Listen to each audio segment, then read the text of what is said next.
এক সময় ছিল যখন ঘড়ি ছিল না জীবনের মালিক, সময় ডাকতো না দায়িত্ব নিয়ে, আর মোবাইল ছাড়া জীবনও অসম্ভব ছিল না। শৈশব ছিল এমন একটা সময় যেখানে হাসিটাই ছিল সবচেয়ে বড় সম্পদ, আর খেলাধুলাই ছিল দিনের একমাত্র টেনশন। বিকেল হলেই বই খাতা ছুঁড়ে ফেলে দৌড়ে যেতাম মাঠে। কেউ বলতো গোল পোস্ট বানাও, কেউ বলতো আমি ক্যাপ্টেন।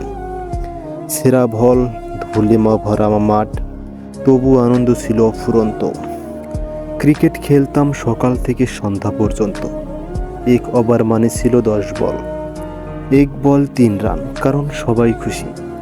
আউট হলে রাগ করে মাঠ ছেড়ে চলে যেতাম। 5 মিনিট পর আবার ফিরে এসে বলতাম, আচ্ছা ঠিক আছে, আরেকবার খেলি। ফুটবল খেলতে গিয়ে পা কেটে রক্ত পড়তো, তবুও খেলা থামতো না। মা ডাকতো, বাড়ি আয়। আমরা বলতাম, এই গোলটা হলে আসি।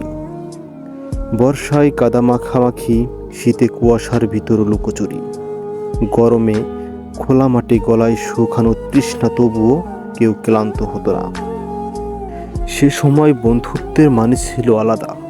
টাকা নয়, স্বার্থ নয়, শুধু একমাত্র হাসা, একসাথে খেলা। আজ যারা ব্যস্ত জীবনে হারিয়ে গেছে, তাদের সাথেই কেটেছিল সবচেয়ে সুন্দর সময়।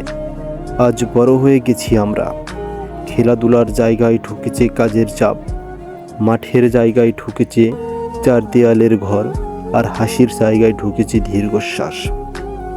তবুও মাঝে মন চায় আবার সেই মাঠে ফিরে যাই, সেরা বলটা হাতে নেই, আর একবার চিৎকার করে বলি, আজ আমরা খেলবো যতক্ষণ না সূর্য ডুবে যায়।